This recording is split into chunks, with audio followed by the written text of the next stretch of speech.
Ya, Assalamualaikum warahmatullahi wabarakatuh. Ya, kali ini Bapak akan menjelaskan ya kisi-kisi dari asesmen sumatif akhir tahun. Oke, ada beberapa materi yang akan kita bahas di sini. Yang pertama ada materi tentang menggambar, ini semester 1 ya. Lalu untuk unsur-unsur seni rupa, ini masih juga semester 1. Prinsip-prinsip menggambar, lalu mendesain ragam hias. Lalu di semester 2 ada tipografi dan logo.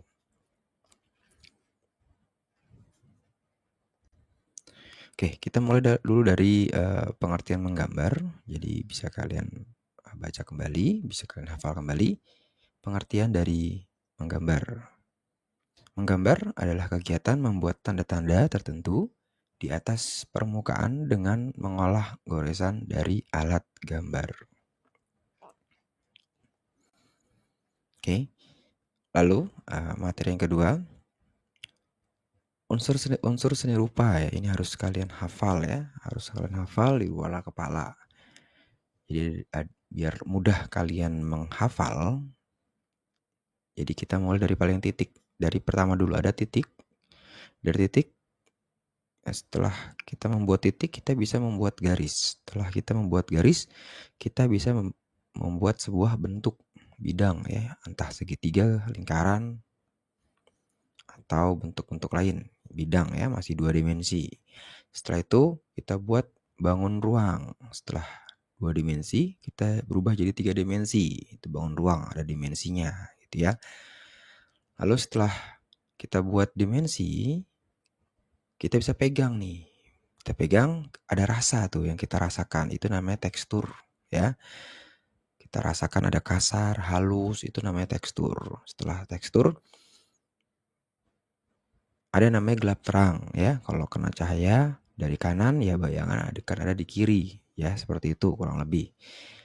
Lalu yang terakhir ada warna ya. Jadi ada 7 unsur seni rupa yang harus kalian hafal. Dari awal ada titik, garis, bentuk atau bidang.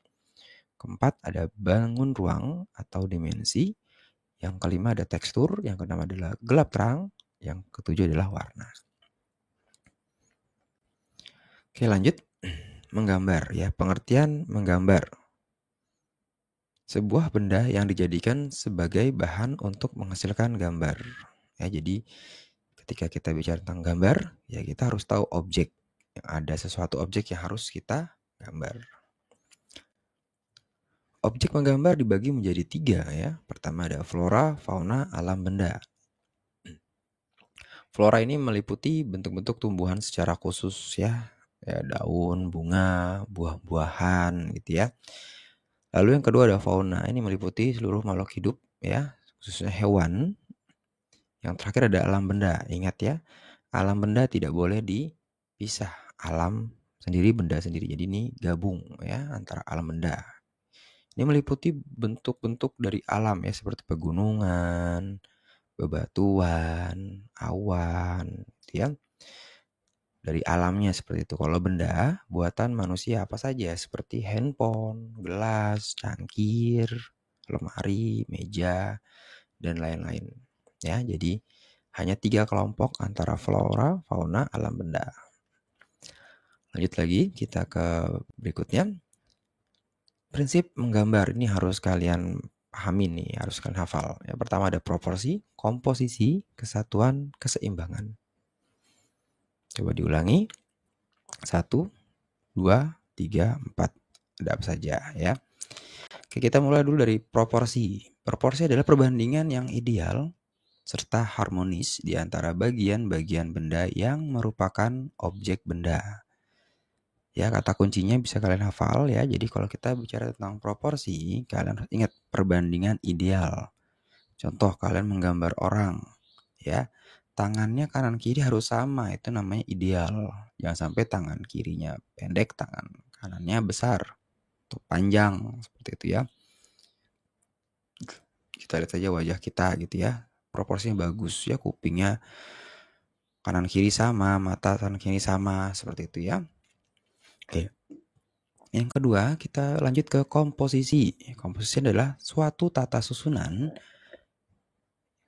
ya atau cara dalam menyusun serta mengatur objek yang akan digambar sehingga tampilannya lebih indah dan menarik dipandang. Ya, kalau kita bicara tentang komposisi, jadi bukan komposisi ini ya, komposisi minuman, makanan gitu ya, bukan gulanya berapa, bukan ya. Resep, bukan ya. Tapi komposisi adalah tata susunan ya. Kamu mengatur tampilannya lebih indah, menarik dipandang gitu ya. Mengatur ketika kamu mau foto ya kamu harus atur dulu nih, enaknya kalau ada 3 orang yang satu besar, yang 2 kecil, kira-kira yang bagus komposisi fotonya bagaimana ya? Enaknya yang besar di tengah, yang kecil-kecil di kanan kiri, kan seperti itu ya. Kita mengatur tata susunan, menyusun gitu ya. Nah, komposisi itu dibagi menjadi 3, ada simetris, asimetris, sentral. Kalau simetris itu, kalau kalian lihat kanan dan kirinya itu sama, berarti dia simetris gitu ya. Kalau kalian lihat wajah kalian ya, matanya tuh sejajar, kuping sejajar ya, mulut juga sejajar, ya itu namanya simetris. Tapi kalau kamu lihat ada orang yang wajahnya yang kurang simetris ya, misalnya matanya sedikit miring gitu ya, itu namanya asimetris gitu ya. Bisa asimetris ini di bentuk-bentuk komposisi ya, kamu gambar di sebelah kanan tuh banyak ada 2 objek gitu ya, besarnya sama gitu ya, di sebelah kirinya beda gitu, itu namanya asimetris. Dia bersifat acak gitu ya. Kalau sentral itu dia bersifat mengumpul di tengah gitu ya. Jadi misalnya kalian foto 4 orang, tidak kalian bariskan memanjang ke samping, tidak, tapi kalian bisa bagi menjadi 2 di belakang, 2 di depan, itu namanya sentral ya. Lanjut lagi ya, kita lanjut ke kesatuan yang keempat. Prinsip keempat adalah kesatuan ya. Kesatuan disebut juga dengan unity, berkaitan dengan keserasian dalam mengatur objek gambar, sehingga benda-benda tersebut akan memberikan kesan utuh dan saling mendukung satu sama lain. Kata kuncinya adalah keserasian. Ya, ini serasi nggak sih kalau objeknya hitam putih, terus satu ada warna merah, itu kira-kira kalau digabungin cocok nggak sih gitu ya? Warnanya udah serasi nih, merah-merah-merah, kok ada warna biru satu gitu ya, kayaknya kurang serasi gitu, mendingan ya dipisahkan saja gitu ya. Keserasian, cocok atau tidak gitu ya. Yang terakhir ada keseimbangan ya. Keseimbangan, kalau kita bicara tentang keseimbangan berarti kita bicara tentang keselarasan ya. Keselarasan di antara bidang gambar dengan objek serta gambar yang dihasilkan. Keseimbangan ini didapatkan dengan membuat skala dan kemudian memberikan efek perspektif dan sudut pandang terhadap objek yang digambar, dan juga sudut pandang pada penggambar ya. Jadi kalau kita bicara tentang keseimbangan ya, kita bicara tentang keselarasan gitu ya antara bidang gambar gitu ya. Lanjut lagi. Oke, kita lanjut ke kedua, ada mendesain. Pengertian mendesain adalah kegiatan membuat desain atau membuat rancangan pola. Ya, di sini kita berbicara tentang ragam hias di semester 1 ya. Nah, pola berarti kalau mendesain kita harus membuat sebuah pola. Dalam ragam hias ada 2 pola yang harus kalian hafal. Ada pola organis, ada pola geometris. Pola organis adalah suatu pola yang berjenis ornamen yang memakai berbagai elemen hayati seperti tanaman, binatang, dan manusia. Selain itu, pola organis cenderung berbentuk tidak teratur dan dibuat secara acak gitu ya. Nah, kata kuncinya adalah hayati, sesuatu yang hidup gitu ya. Ya bisa kalian lihat baju batik kalian, di situ ada gambar bunga-bunga, daun-daun ya, seperti itu ya, seperti contoh gambar yang ada di slide ini ya. Yang kedua ada pola geometris. Pola-pola yang berkaitan dengan geometris atau bangun datar. gitu ya. Bangunan datar ya, contohnya ada lingkaran, kotak, segitiga, persegi, panjang, spiral, lurus, lengkung, dan lain-lain. Jadi bentuk-bentuk yang terbuat dari garis, entah garis lurus atau garis lengkung. Ya, kalau yang hayati itu geometris ya bentuk-bentuk yang hidup. Ya, kalau geometris ya biasanya banyak kalian lihat di kain-kain sarung ya, kotak-kotak, baju-baju kotak-kotak gitu ya. Seperti itu. Oke, materi berikutnya kita lanjut ke tipografi, sama seperti PTS kemarin ya, masih sama materinya. Ada beberapa soal yang sama lah ya. Jadi pertama ada pengertian tipografi, bisa kalian hafal ya. Pengertian tipografi.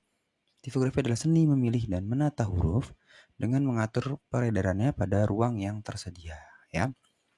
Dihafal. Lalu tujuan tipografi apa? Tujuan adalah untuk menciptakan kesan tertentu guna kenyamanan membaca semaksimal mungkin. Jadi kesan tertentu tapi tetap untuk kenyamanan membaca agar maksimal dalam membaca. Gitu ya. Lalu pengertian font. Font adalah kumpulan gaya atau karakter huruf, angka, tanda baca, dan simbol yang memiliki jenis dan bentuk tertentu. Ya, jadi pengertian-pengertiannya kamu hafalin ya. Lalu dua jenis huruf ini harus kalian hafal di luar kepala, ada serif dan sans serif. Ciri-ciri serif bagaimana? Ya, kalian hafal dulu ya. Di sini ada bagian-bagian dari huruf 1 2 3 4. Masih ingat ya? Coba kalian tebak nomor 1 ini apa, nomor 2 apa, nomor 3 apa, nomor 4 apa. Saya kasih waktu 5 detik. 1 2 3 4 5 ya, oke. Jadi nomor 1 adalah stroke. Stroke itu adalah goresan ya hurufnya ya. Ya, yang tipis besar ya dalam serif ya. Ada kakinya atau sepatunya, itu kita sebut sirip atau siripan artinya. Stroke itu adalah goresan. Lalu ada stress. Stress itu adalah sempitan. Biasanya di huruf-huruf yang bulat atau lengkung ya. Nah, ini harus kalian hafal ya, harus hafal ya.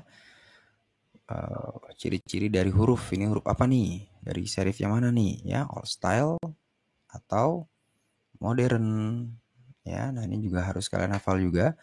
Kalau old style ciri-cirinya seperti apa? Ya, biasanya dia untuk huruf lengkung atau bulatnya itu ya bentuknya sempurna, bulatnya bagus. Lalu dia punya penyempitan di bagian miring ya, kanan atas, kanan dan kiri bawah gitu ya. Lalu bagaimana bentuk serifnya? Bentuk serifnya biasanya miring ya. Lalu perbedaan antara bagian tipis dan tebalnya ini sedang ya. Jadi perbedaannya di sini tebalnya dan di sini tipisnya tidak terlalu ekstrim. Nah, lalu yang kedua adalah ini bisa kalian lihat perbedaan. Lalu adalah jenis huruf serif dari modern. Nah, di sini bentuknya bisa kalian lihat ya, dari bentuk huruf O-nya itu dia lebih cenderung gepeng gitu ya. Lalu dia punya serif yang bentuk lurus kecil dan lurus. Lalu stroke-nya itu ekstrim ya, antara bagian tebal sekali, yang tipis-tipis sekali. Ya, jadi ketiga ciri ini kalian hafal. Lalu selanjutnya ada yang tebal semua nih ya. Ada slab serif. Ini huruf slab serif yang tebal ya. Bagian tebal sekali, bagian tipis juga cukup tebal dibandingkan huruf-huruf sebelumnya. Ya. Ini lebih gampang lah kalian lihat ya ciri khasnya ya. Ya. Bentuk serifnya bagaimana? Horizontal. Stroke-nya tebal, tipisnya tidak terlalu besar, tidak terlalu jauh ya. Vertikal, stress. Jadi dia penyempitannya di bagian atas dan bagian bawah. Lalu yang terakhir ada sans serif. Soal sans serif ciri-ciri bagaimana ya? Tidak ada stress, tidak ada serifnya, tidak ada apalagi. Stroke-nya semua tebalnya sama, jadi tidak ada penyempitan, tidak ada yang tebal, tidak ada yang tipis ya. Lalu yang harus kalian hafal lagi adalah sifat huruf. Ini yang ya. Sifat huruf ya, untuk serif bisa elegan, eksklusif, mewah, lalu formal, profesional, klasik, lawas, old style ya. Jadi Ketiga sifat ini yang kalian hafal, bisa kalian ingat: elegan, eksklusifnya, atau mewahnya, ya itu satu makna lah ya. Formal, profesional. Yang ketiga ada klasik, lawas, dan old style. Sans serif bagaimana? Kalau sans serif ya pertama ada modern atau kekinian, yang kedua simpel, sederhana, minimalis, yang ketiga bersahabat, friendly, ya.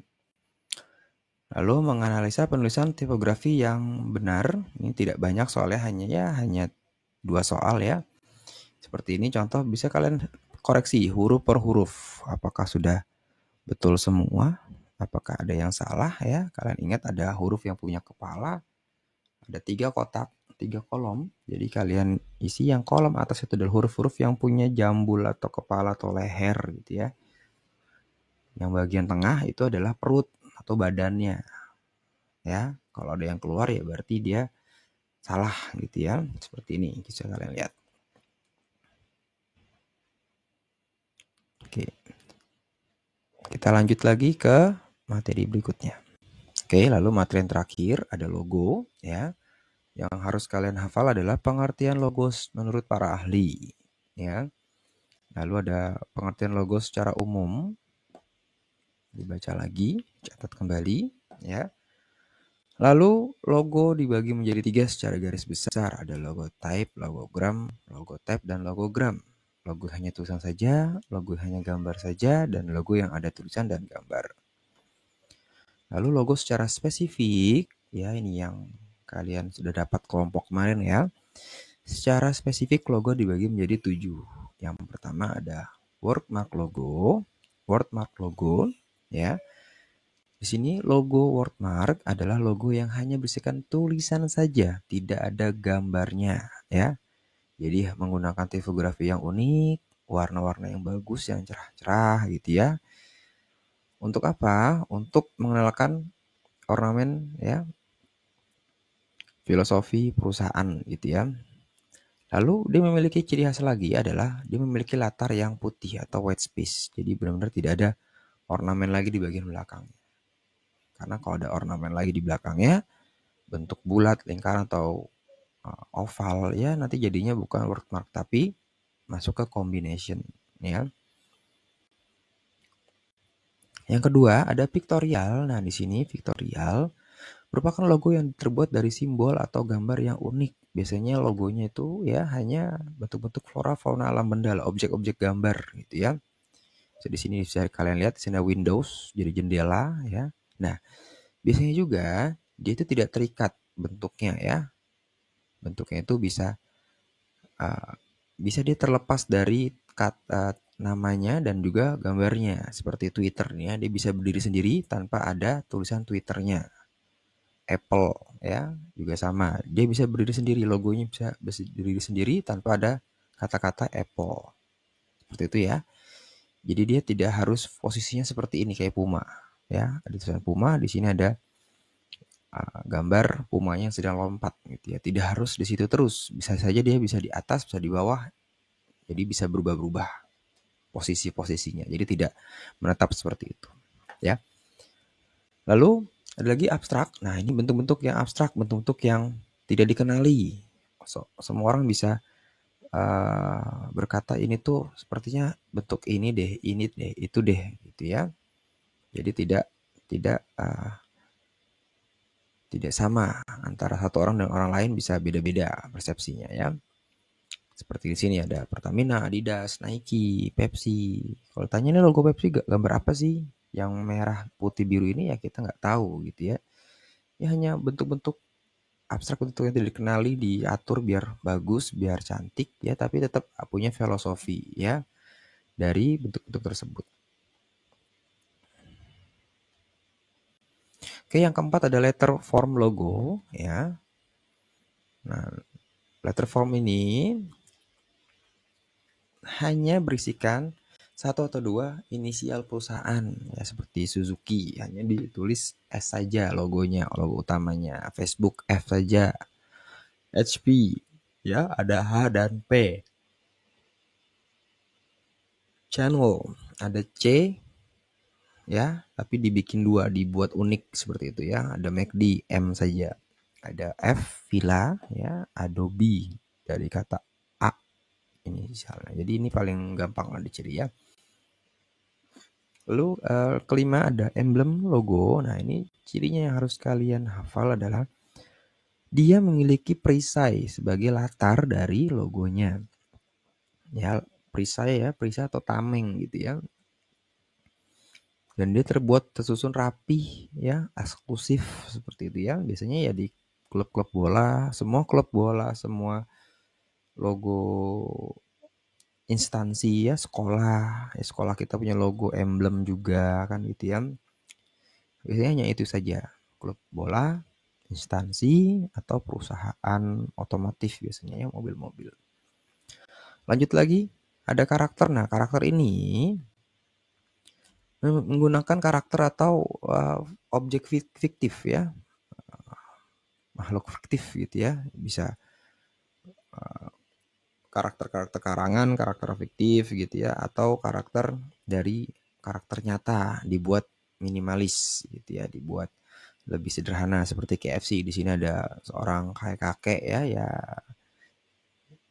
dijadikan sebuah maskot di situ ya, dibuat sederhana. Jadi bukan foto orang dijadiin itu beda ya, bukan seperti itu. Jadi karakter fiktif atau karakter asli dibuat sederhana ya agar mudah dikenali. Biasanya lebih gampang untuk dikenali ya. Ya.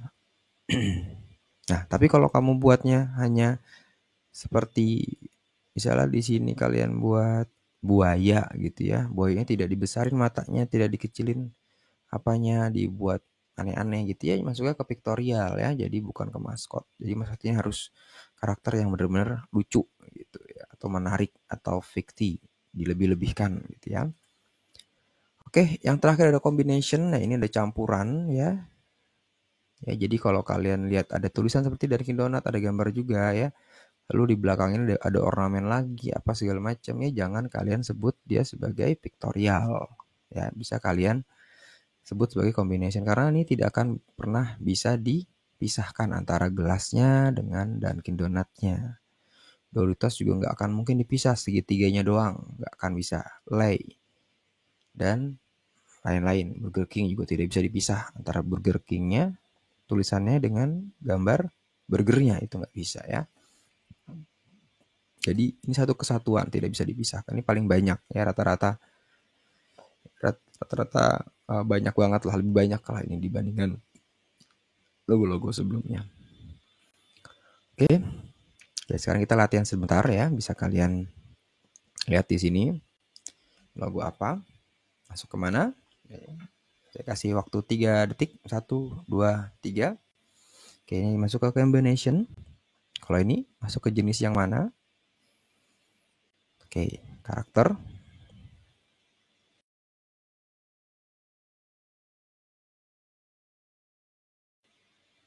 Ya, ini abstrak ya. Ini yang mana? Oke, ini juga abstrak. Nah, kalau ini apa? Ya, masuk ke pictorial karena ini jelas ya, ini adalah gambar, semua orang sepakat bahwa ini adalah gambar sebuah burung yang disederhanakan. Ini inisial perusahaan ya, ya oke, ini adalah letter 1 atau 2 huruf ya. Ini oke, masih sama. Nah, kalau ini oke ya, maskot karena ini adalah 2 ornamen yang berbeda, 2 objek yang berbeda. Ada tas belanja dipadu-padankan dengan